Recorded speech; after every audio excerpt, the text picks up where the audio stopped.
Good day, good evening, night. That guy's name is Jolttron. Are you like him? Are you just a naked ape wrapped inside a giant plastic carpet? Do you smell, and are you a musky husky who repulse everybody 5 meters away from you? Is your only friend a fencing mask that just watches your fleshy behind? Well, do I have the solution for you? It's called stitches, and with this, you can bond two pieces of fabric together. No more shield needed. Now you can just be loud and proud with all the flesh gone. But wait, your arms are still exposed. Just pretend those don't exist. I'm going to introduce you to 4 stitches. The backstitch for, again, the one part of your back you can't get. Try using a fire harpoon. The whip stitch for when people don't listen to you. The blanket stitch for staying nice and warm and also hiding yourself at the same time. No one will see you in the middle of your driveway. The straight stitch because we ain't gay around here. Nuh-uh. And the ladder stitch when you want to attach 2 ladders on top of each other. You really think I'm that stupid? Now our first stitch here is going to be the whip stitch. The whip stitch is a very versatile stitch, but I gotta be fair, it is inferior to the blanket stitch, which we'll get onto later. But the whip stitch is nice and simple. I messed up that first one, but you see, you just want to go for first. I'd go for 1 loop, and then I'm going to be going for large stitches, because you know, when you're sewing, you want to have pretty consistent and tight stitches. But I'm going to be doing this just to demonstrate. But you see, all I'm doing is just looping through. I mean, I did this stitch even before I knew what it was called. It's dead simple, mate. You can imagine that this can be kind of weak, mainly because it can unravel very easily, and you'd be correct. I don't advise you use the whip stitch a lot. The only time I used the whip stitch was when I was sewing the ear stitch. Oh, almost did a blanket stitch right there. I used this on the ears to seal, to kind of, you know, close it up. I'd say that's enough to demonstrate. You see what that looks like? Oh, come on, focus. Focus, please. And to tie it off, all I'm going to do is just loop through the same way. Don't move over anymore. And see, I'll go through once, go through twice, go through 3 times, making a kind of a triple knot, and pull it tight. And I do it with 1 loop just for safe measures. Got your thread snippers, and snipper off. Might as well pull that pin out right there, and there is your whip stitch. Now next is the blanket stitch. By far the most used and also the most versatile stitch you could possibly ever learn for fursuit making. This is very similar to the whip stitch, only you tie knots every time that you loop, if that makes any sense. So I'm going to start off by making a loop on top of itself. You'll see I'll poke it through the loop here, and then pull that tight. You see that makes a knot, which obviously is a lot more secure than just a loose, it's like a loose whip, ironically. If you're in scouting, you'll know that you always want to tie a knot, and you don't want to do the knot where you tie it around and round and round again until it stays. But you see, all I'm doing is just doing the exact same thing as a whip stitch, only I'm poking it through the loop every time, just so it's nice and tight. You'll see it makes a nice line. If this is in frame, it makes a nice line going across the stitch. Obviously not a black line, because I'd be using white thread, but basically every single seam will be the blanket stitch. But to end it, I end it pretty much the exact same way as a whip stitch. Again, this is pretty much the superior whip stitch. I'll poke it once, poke it twice, poke it thrice, and pull it tight. There we go. And again, just another one just for safe measures, because you're better safe than sorry, am I right? I'm usually sorry, so I'm right. Alright, there we are. Now you see this is a lot flatter, but this is a lot sturdier, just because it's pulled tight a lot more. I mean, I may have done this a bit too small for you to actually realize what I'm doing. In my opinion, the next stitch right here is the most used stitch in all of hand sewing. That's called the backstitch. This is an extremely versatile stitch, but not necessarily for fursuit making, since fur is rather thick and fluffy. But for normal fabrics such as fleece or cotton, it is pretty much perfect. But just to start off, you poke right down. I hope I didn't poke myself, because that'd be a bloody mess. See, I'm poking down. There are 2 methods of doing this, and I'll show both. Back up, but backstitch is called a backstitch for a reason. And what you do is you go back to your most recent stitch, and you go down on the hole that you already punched. This is the first method. Eventually, there we are. And I'll pull up, and again, putting down on the most recent stitch. It's a little hard to do this on camera, I gotta say. I've only used this once on my suit, and that was to that magnetic fursuit plate. The magnetic neck plate, I mean. That was when I used the backstitch. I used that to cover up the lycra on the metal padding. The coating of lycra on the... Pardon me, I speak stroke. I only used this once on my suit, and that was for the metal plating, how I covered it up in lycra. On the edges, that used a backstitch. I would machine sew it, but if I hit the metal instead of the fabric, that would have most definitely broke my machine, so I hand stitched instead. Now the second one, I like to call it a bit of a scooping method. But basically what we do is we go down, and we'll go put a stitch length forward immediately and poke through. So it comes through both sides. Now this, in my opinion, is just a little bit more elegant, but also can be a little bit more tricky. As you saw right there, I misspaced it. So we're going to have one bigger stitch than all the others. You see, when I use the scoop method, it's a little bit more inconsistent. I just personally don't like using the scoop method. I like using the stabbing method where I just do it one side and one the other. But we're just going to stop it right now. I'm going to tie a knot. And this is not at all like the blanket stitch or the whip stitch. What you do is, I'm going to come up to where the same stitch as my back. And then you get your thread snippers.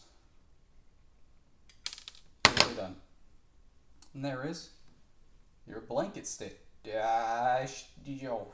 What am I saying? This is your back stitch right here. Alright, our next stitch is going to be a ladder stitch or an invisible stitch. Now this stitch is actually really hard to explain. So first of all, I'm going to draw it on this piece of scrap roller paper. I gotta say, these scrap roller papers are brilliant for like rolling off your clothes, especially when you deal with all this faux fur. Like, just look at my workbench. Anyways. So we're going to have to start off, all you're going to do is, you're going to start your needle by poking through here, and you're going to go down a bit. Imagine you have your fabric divided right down the middle here first, and then you're going to poke back up right here, and you're going to pull across like this. You're going to poke in. You're going to move up your desired stitch length, like that. You're going to poke back up, so it's coming up, thread like this, and you're going to come over, like that. You got it? I'm going to put some arrows on here, make it nice and fancy. You're going to poke down the thread, and then you're going to poke back up, and you're going to scoop back up, come up right here, and come over that way. Sorry, I was covering it there.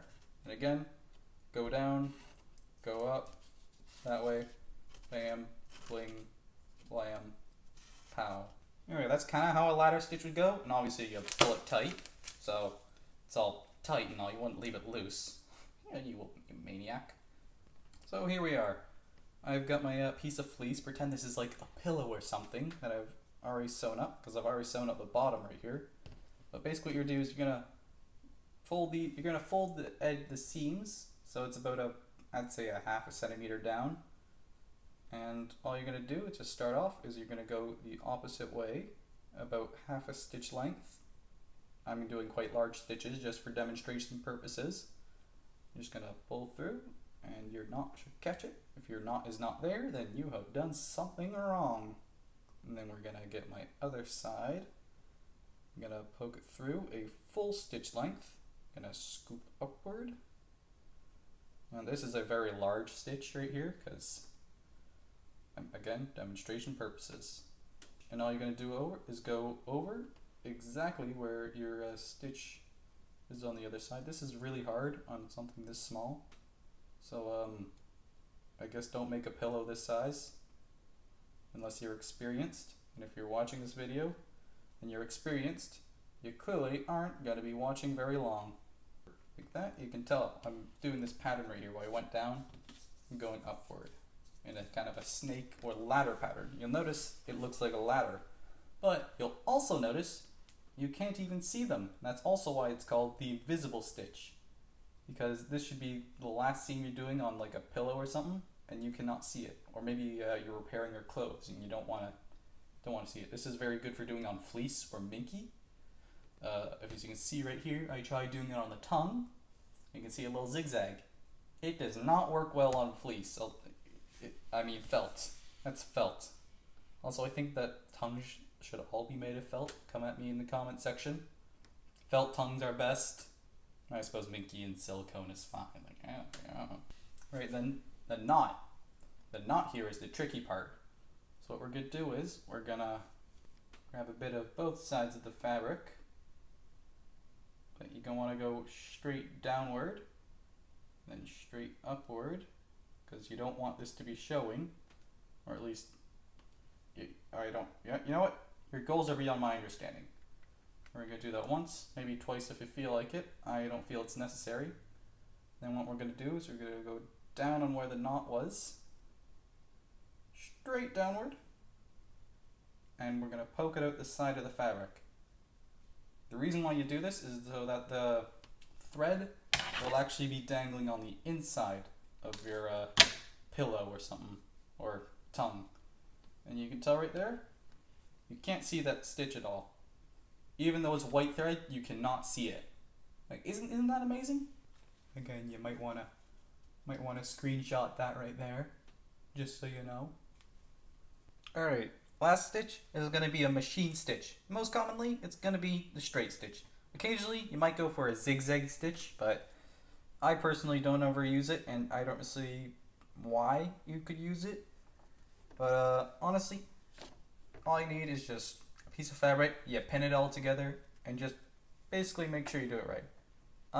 I guess later down the line, I'll do a machine sewing tutorial, but basically all you're gonna do is, my machine kind of doesn't really like to put fur inside. So sometimes I'll use pliers, but this time it seems to cooperate with me. You're gonna put your presser foot down. I'm gonna just lock my needle in there. You're gonna get your pedal, and you're gonna try and push the reverse. Like my reverse button is right here. So what I'm gonna do is I'm gonna go backwards a couple of it and go forward. And honestly, all you gotta do is just go forward. Now when you come to a pin, obviously you take it out. You don't want to be crushing all your pins. You could break your machine. Alright, so now we're coming up the end. And all you want to do is you want to go to the end.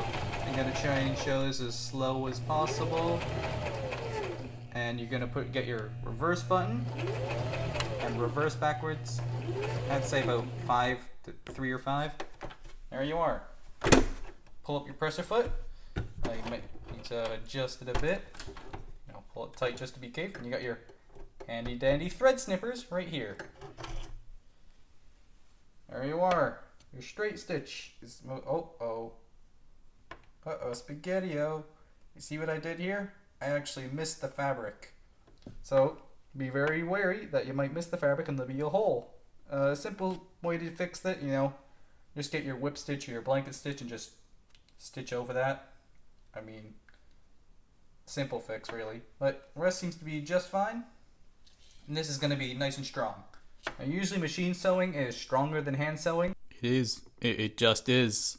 Oh dear, oh dear, oh dear. Well, it's currently 30 minutes before I'm supposed to upload this to YouTube.